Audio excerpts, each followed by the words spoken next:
Welcome to Progress in San Diego, Ordinary People Doing Extraordinary Things. I'm your host, Walter Davis, and this evening I have a very exceptional young man, Pablo Acevedo, who is a Renaissance man. I mean, this gentleman is an organic gardener, a musician, a teacher, an artist. Did I say musician too? Yes, musician. Let me say that again. A musician, because that's important. An activist, a community activist as well. So welcome to the show. Thank you, Walter. Yeah. It's blessed to be here. Yes. Yeah. So tell me something about your background and past. How did you get involved in so many things? Well, I was involved since growing up as a youth, doing art with my dad, painting murals in Chicano Park, which is a historic place for art in Barrio Logan. And I remember him painting, and I had my little desk painting. And then we started painting murals right at the age of 4.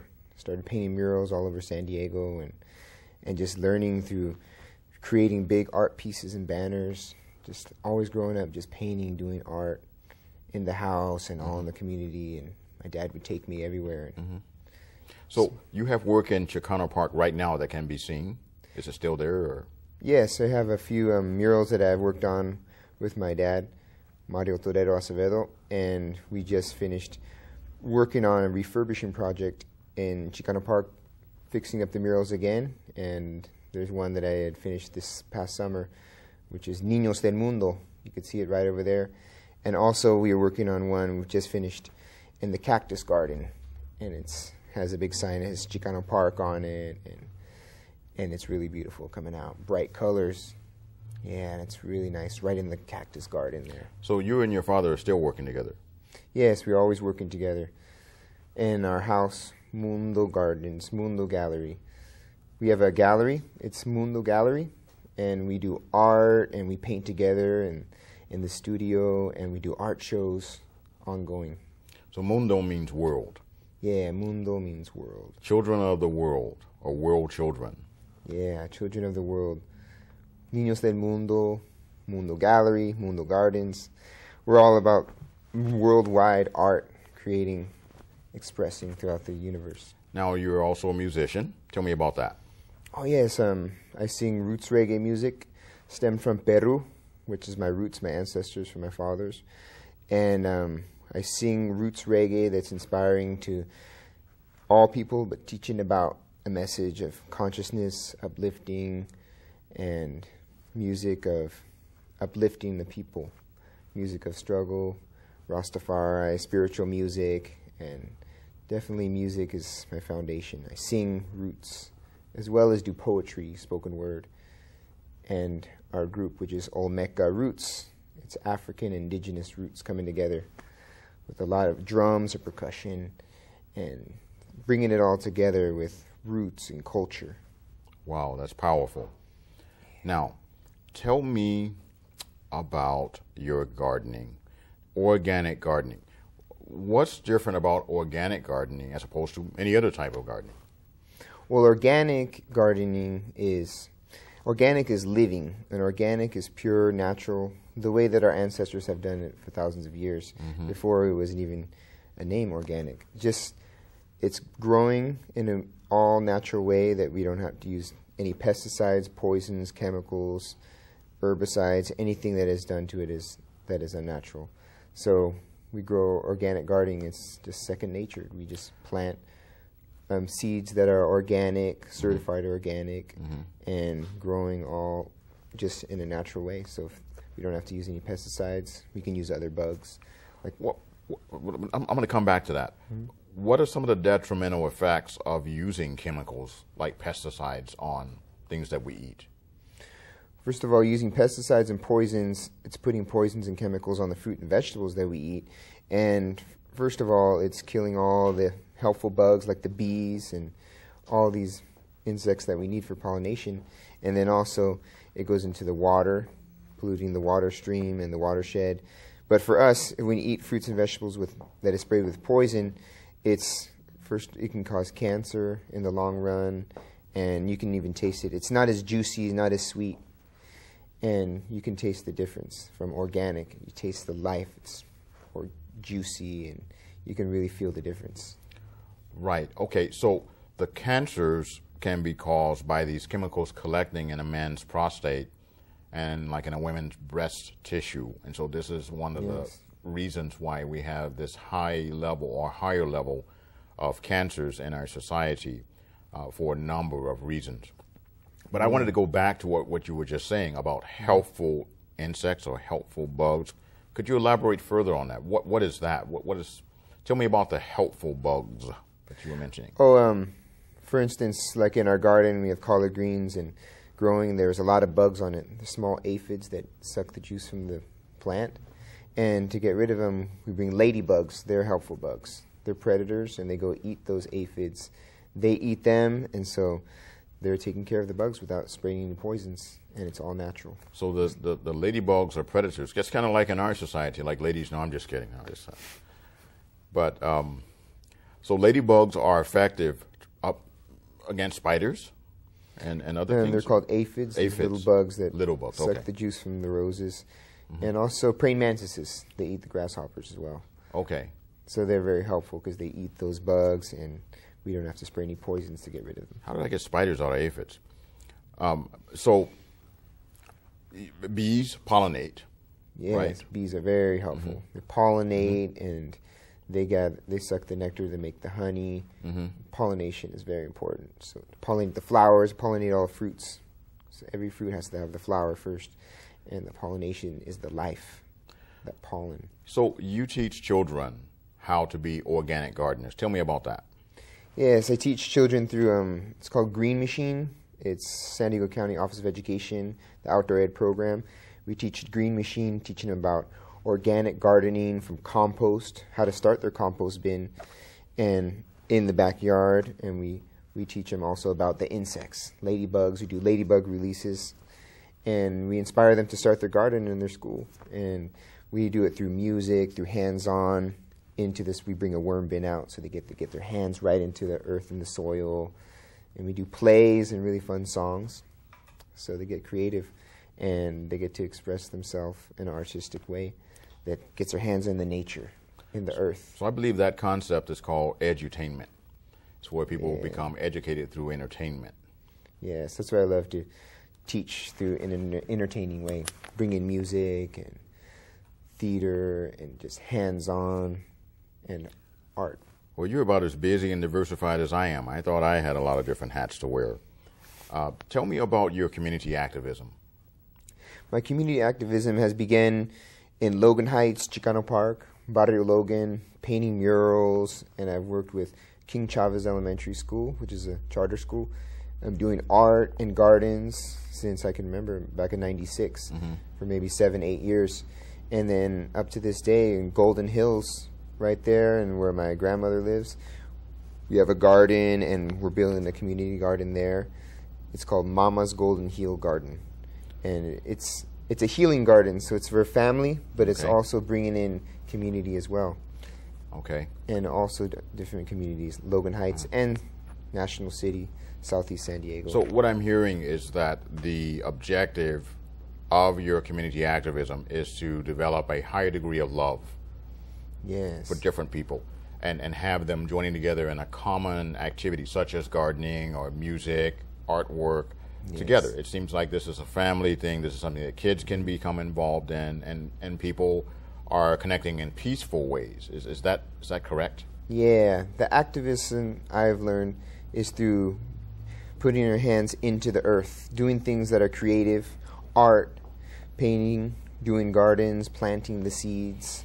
And so it's a movement that brings everyone together to create something, that they could see the fruits growing, they could harvest the fruits. And nutrition is very important. I believe that nutrition is a very important part of activism, and it's revolutionary because we have to be healthy, take care of our temples, and live long and eat healthy and feel the life so we can have the energy to do many things and create changes. And bringing each other together as a community and doing that, it's more love, and the love is the strength that builds us as a stronger community, helping each other live long and preventing obesity and cancer and diseases. and diabetes, and also this living foods and raw foods, healthy foods.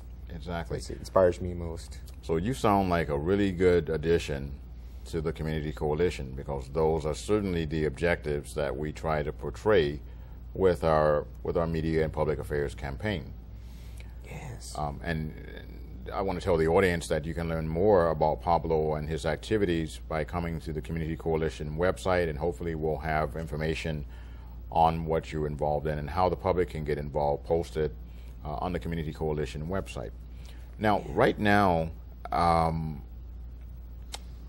what are some of the things that you're working on, things that you want public support on? Could you talk about that? What are some of the what are some of your passions right now that you're working on in the community? All right. Well, right now we're working on a big project, Mundo Gardens. It's cultivating wellness through planting seeds, growing, gardening, and starting in the heart of National City, Southeast San Diego. We have a garden, Joe's Pocket Farm, with my partner Janice, and it's a community, it's family with Jen Michelle, Samia, her children, and the youth of National City, and as well as Southeast.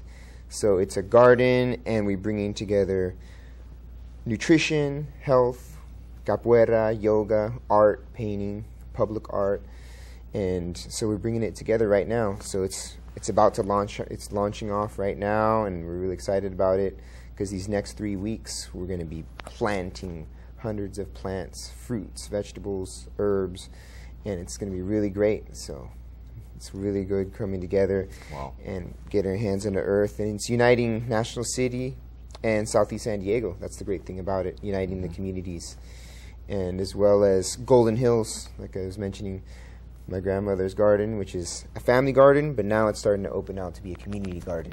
Wow. So I'm really excited about that.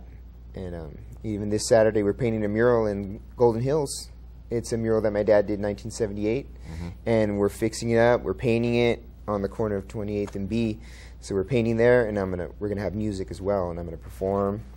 So I'll be painting and singing music right in the Golden Hills Farmers Market. So we're doing things in Golden Hills, Southeast San Diego, and National City, and bringing all the communities together. It's a really exciting project as these gardens are starting to come together. What a wonderful thing. Now, could you elaborate further, and I hope I don't mispronounce this word, capoeira. What is that? Yeah, capoeira originates from Angola and then became known in Brazil. It's a martial arts form. It's actually martial arts, and it's like a dance as well. It's the African people dance, and this martial arts form is a way of communication. It's not as a martial arts form as in it's a battle within. It's actually preparing as a warrior, a spiritual warrior, which actually goes with gardening and cultivating the earth. But it's actually came from Angola, and it's a movement. It's a dance, a movement, and they play instruments as the berimbau. And this movement that is taking place, it's a communication. It's a way that from Africa, it's like a way of breaking out of slavery through this dance and this martial arts form, strengthening each other. And it's a way of strengthening the inner core, as well as it's a way of breaking the chains of slavery in the mind and through the body and the physical. So I'm just beginning to do it, and I really feel it. And it's something that everyone could really, you could feel it when you start to do this. It's a movement, and it's really deep. Well, you guys are going to have a wonderful show once you get started, aren't you? I mean, you have a lot of material that you're going to be able to bring out to the public attention. So it's really a great pleasure to help you in the production of a new television show as part of our series.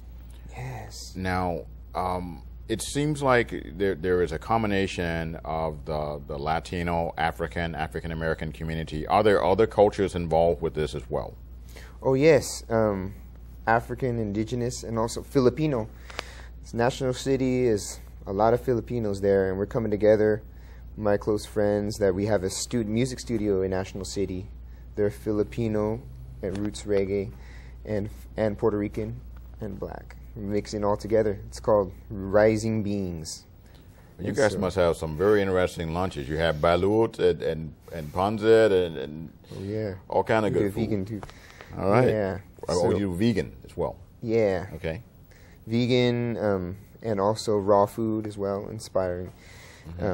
Yeah, just eating this food is life. It feels really good, and nutrition is very important. So we inspire it and help do cooking classes as well, straight from the garden. Why should people eat raw food? What's the advantage in doing that? Well, raw food is living food. So 50% of the nutrients are lost when you cook it. So you're getting the 100% vital nutrients and living food and the life. You feel more energy. And believe it or not, it's a known fact that if you eat raw food for 30 days, it is known to reverse diabetes. So it's really good for health, for longevity. And I feel it's a good balance. Some people go 100%, but I feel like, a good balance as well, however you feel, 70, 80%. But raw food is definitely, makes you feel alive. You feel the fullness of the nutrients in the fruits and vegetables. And you feel more energy, and you feel like you will live longer. Okay. You can live longer. Well, since I have recovered from cancer, I have become more aware that I need to cleanse my body on a consistent basis. Yeah. Do you have any herbal recommendations for people, or do you have recommendations for cleansing? Do you get involved with that at all? Yes, I feel like a good way of cleansing is coconut water. Drink coconut water right in the morning. It's electrolytes, it flushes you out, it's very healthy. And it's like blood plasma for your body. It's like an internal shower. That, as well as greens, taking green juice. I do chard, kale, all these dark leafy greens, and super greens. It's vitamin mineral greens. You just juice it and drink it, and it's full life. It purifies your body. Wheatgrass as well. Wheatgrass is very good for cleansing the immune system, and a lot of antioxidants as well, like pomegranates, acai, blueberries. The acai and all the pomegranates, this is the antioxidants, which helps you live long, prevents diseases like cancer, and it helps your body strengthen. So yeah, I suggest doing juicing. Yeah, like I said, kale, chard, bok choy, collard greens, cilantro, and beets. You can make green juices, and it's really good. And sprouting, the sprouts. Juicing sprouts as well. Alfalfa sprouts, buckwheat sprouts.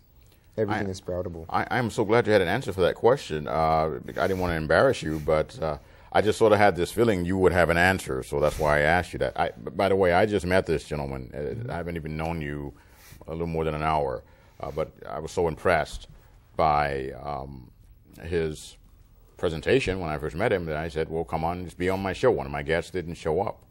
So I'm very happy that you landed into this chair and you're able to share information with the public. Yeah. I want to turn it over to you at this point, and I'd like for you to convey to the public what you want them to know. Give them your message. What's important to you for them to know? I feel like it's important that we know ourselves and who we are, knowing our roots, because one with the knowledge of our roots is the one that can go forward and come together. So know who we are and know that there's no difference. We can see each other in eye to eye in a human level, and we can come together and create many things. Like for the youth out there, I encourage you to do art, create, plant your gardens, because gardening is an art, as well as doing your music and speaking your voice.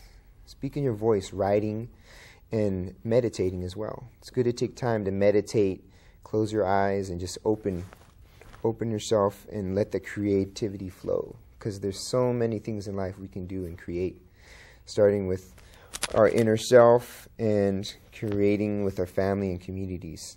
So I encourage you to grow gardens, eat healthy, nutritious food for longevity. If you're inspired by art, paint, keep drawing, draw what you see in life, and also write poetry, write words, write lyrics, sing, do music. We can create music. And life is a stage or a laboratory. It's what we do and create in life, and that we can make better for the earth, for the environment. So I encourage everyone to just take care of the earth and the environment. If you see trash, pick it up. Doesn't matter whose it is, because it's all our responsibility. and just inspire one another. Be positive to one another, because we have to love one another like a family, you know. Help each other out and lift each other up with positive inspiration. So that's what I inspire for the youth to do. Yes, keep up the artwork, keep your creating, and never let anyone get in the way from that.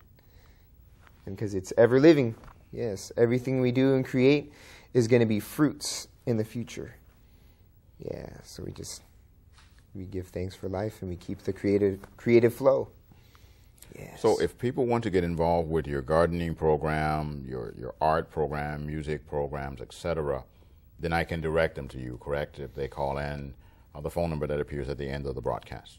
Yes, just direct them to me, and I'll tell you what sites to go on. And just remember, Mundo Gardens. Okay. We're doing gardens in the communities, and it's going to be worldwide. So yes. Excellent. Now, you've sort of given an action statement when you talked about people pursuing art, caring about each other more, being more positive to one another. Mm-hmm. How many children do you think you have affected with your program? How many kids, approximately? I feel like we've affected 5 strong kids. Okay. Including the children of Janice Luna, Reynoso, Semilla, Jen Michelle, and Jacqueline. There's 3, and then 2 in the neighborhood that always come by. Mm-hmm. I feel like 5 strong lives, and it's going to start growing more and more. So I feel like it's growing more. So this is a relatively new program, is it not, or no?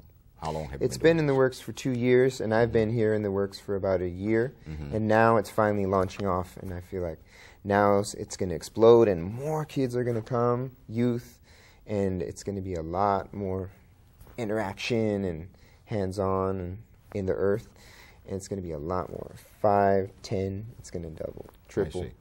So that's another call to action. We're asking that parents and that grandparents and people watching this, get involved in terms of getting your children involved in some of the art projects and gardening projects and music for a positive difference. And, you can get involved with our television productions here. We have young women behind the cameras right now. And it's amazing that we have children behind the camera learning TV production. We have young people in the engineering booth right now, and so we have a plethora of opportunities with the Community Coalition for citizens to become journalists, to tell our own stories. We are the story. We don't have to watch CNN. We don't have to watch the major networks. We can actually cover ourselves. There's a lot of positive things happening in our community that just the stories don't get told, and so that's what we try to do here on Progress in San Diego.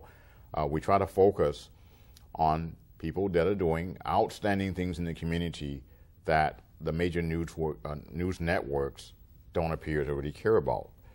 If you were harming 5 children in that garden, you would have had 15,000 vans pull up with all kind of camera equipment covering you.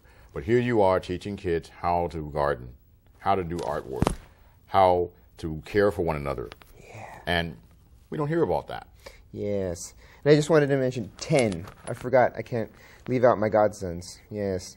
Isaiah Sol and Santana Elijah Luna. We do gardening every week in Golden Hills Gardens. So there's 3 there, 5, and it's building. So.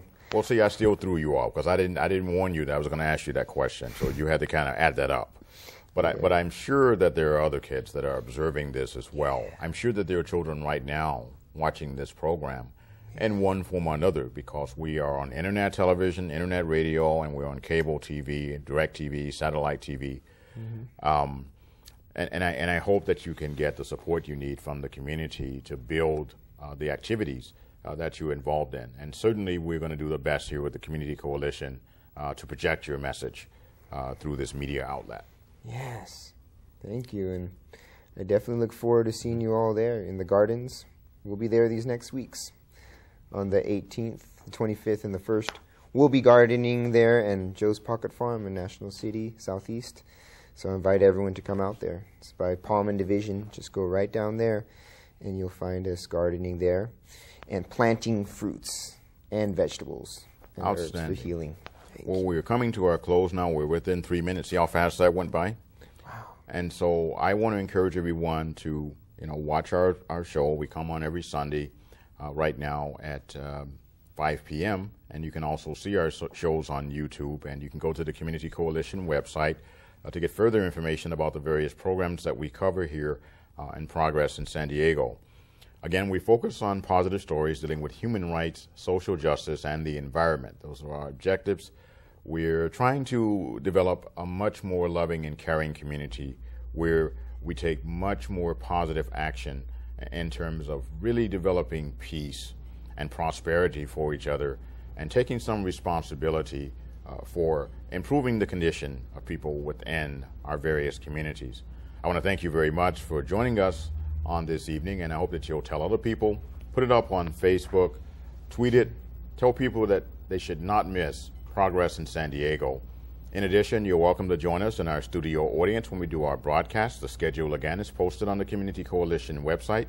In addition, you can learn television production, the various aspects of television production, by coming in and volunteering and working on our television shows. I want to thank you very much for joining us this evening. This is Walter Davis, and I'm your host. Thank you, Walter. Thank you. It's been a pleasure. All right. Thanks. Yeah, so. Thank you.